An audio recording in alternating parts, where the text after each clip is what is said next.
Hi, this is Linda again. I have a new journal to show you. First of all, I want to thank all my new subscribers that came over from the Foxy Crafters and liked the journal that I made for my daughter, the Edith Holden one. I will have a spring journal coming up. I'm trying to get the lady from Wishes and Weeds to do a spring one so that we can have some new pockets and things. Anyway, it's snowing here in Pennsylvania. It's gloomy. There's going to be some ice later and lots of good stuff. So what better thing to do than stay at home and make journals? This is not a cutesy medieval journal. This is a medieval one. I've used this fabric. It's got some gold and some burgundy type things. I put the gold corners on. It's a hardback journal. On the front, there's this lady with her unicorn. Looks like she's playing some type of musical instrument. There's a harp, and it looks like the body of some other type of musical instrument. And the little unicorn beside her. It has this little nameplate that can be slid out. I've put some ribbon on this one. There's some gold ribbon, some sari silk, some dyed seam binding, and one of my bohemian beads that I made with some of the same fabric. There's a little medieval key, Tim Holtz, that says listen, and another little gem here. It's tied closed with dyed seam binding. It measures 5.5 by 8 by 2 inches thick. There are 3 signatures. There's 86 pages and 172 sides.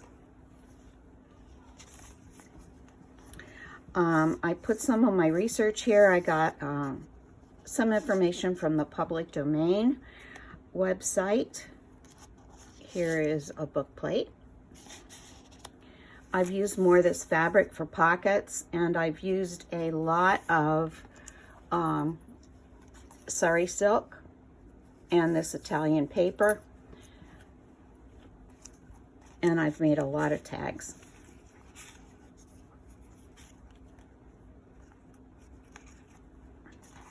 Here's some genuine old French paper that I got from the Monahan papers, and that's going to be throughout the book.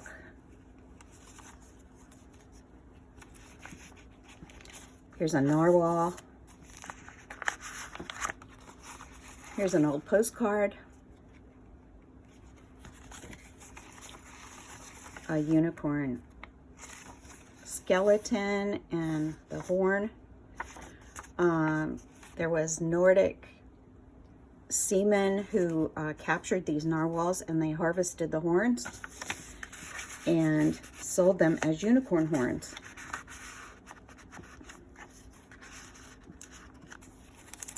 Some crinkly paper, some old ledger that's tea-dyed, another collage there with the sari silk, some old music paper.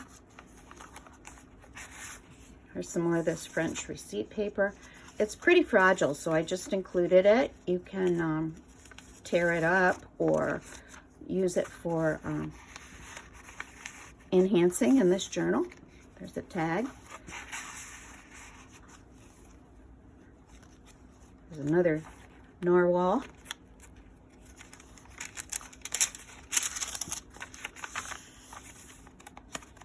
Tea-dyed paper. This is a cabinet of curiosities. A lot of the English, British people in the Victorian age had these cabinets of curiosity, and in America also. There's a unicorn horn back there. And these cabinets of curiosities later on became museums. The narwhal horn was also called alicorn, and nobles had dishes and tableware made of it. It was said to protect from food poisoning. It was also ground up and used in a lot of medicines, and also used as an aphrodisiac. This is some vellum. I've also done some stamping with this old lettering stamp. There's another photo of a narwhal. He's scowling. Some dictionary paper.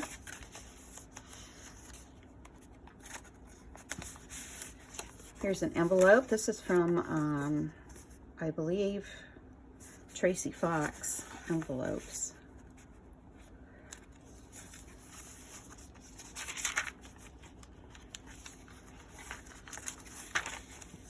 Some more sari silk collage. There's a better look at the unicorn horn and the cabinet of curiosities.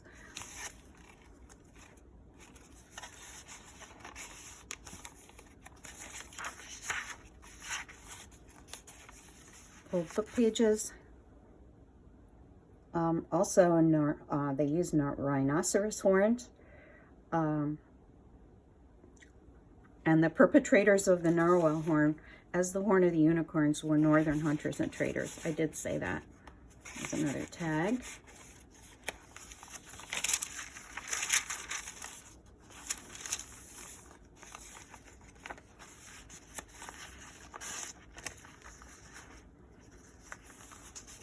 A tuck spot.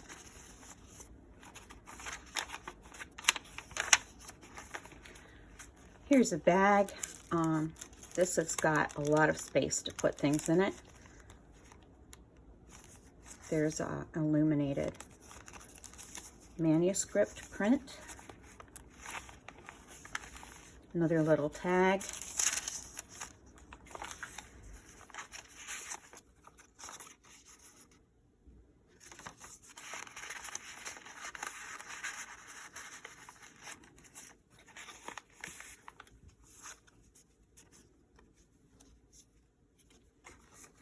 Another fabric pocket. As the unicorn horn or the narwhal horns became more popular, they were sold for more than their weight in gold. Here's a camphor. I'm not sure if I pronounced that right, but this was done in 1585. It had webbed feet in the back, and it was said to live in Indonesia. Another envelope.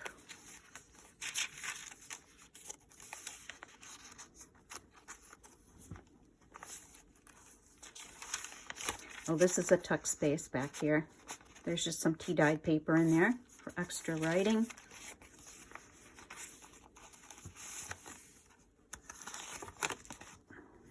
This unicorn has like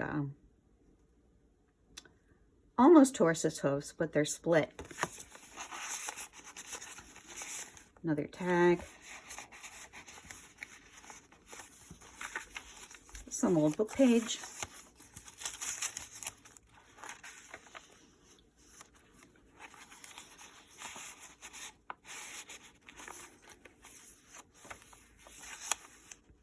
Now here's Virgin with the unicorn.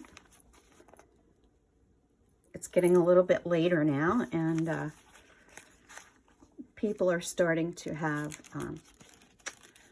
more myths about them. Here's another bag.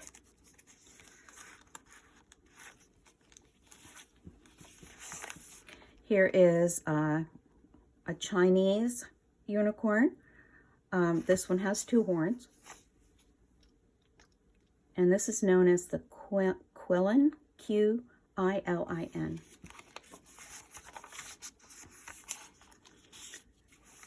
Also, the descriptions varied from rhino-like beasts to goats with horns, and this one does look like a goat.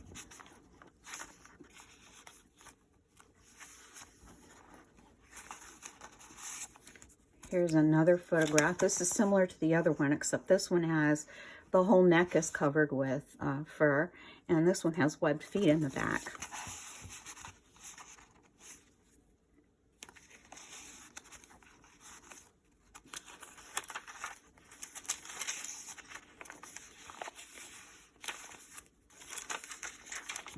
dictionary page. Here's another old postcard. This is Westminster Abbey. That's an old card.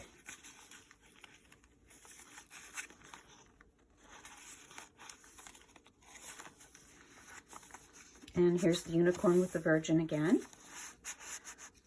Different picture.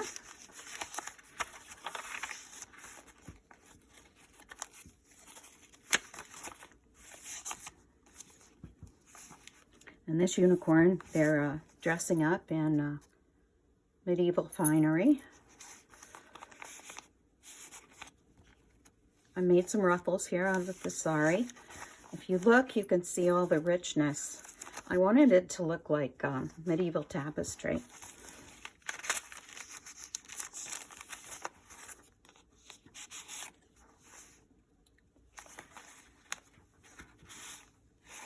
During the Middle Ages, the unicorn was transferred into a one-horned horse that could be killed if tamed by a virgin.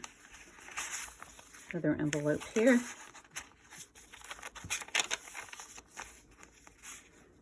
There's a pocket.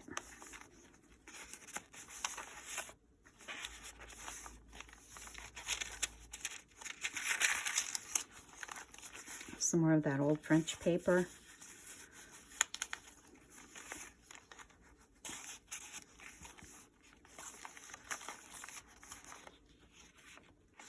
Now it's beginning to look more like the unicorn that we're used to seeing. Puck spot or music paper.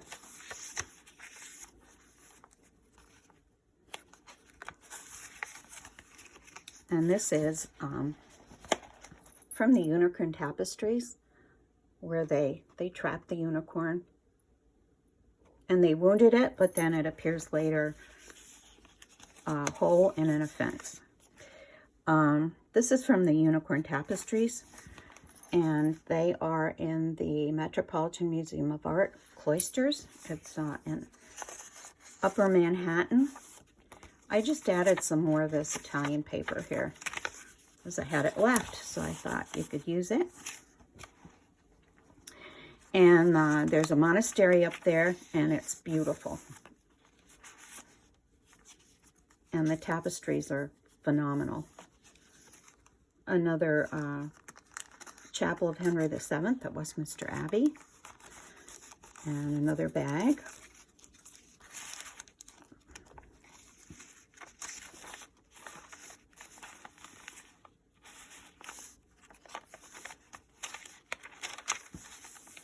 And here's two unicorns hooked together. It looks like they might be pulling a cart.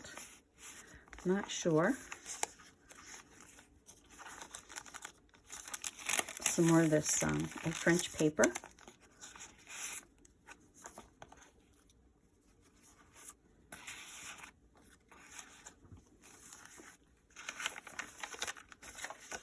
Here's the unicorn in captivity.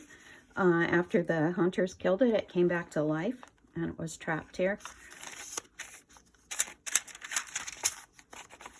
And this is a strip of French paper, some ledger, and one last unicorn. And the back cover. I hope you enjoyed this. It's going to be for sale on my Etsy store. Thank you for joining, and have a wonderful day. Bye.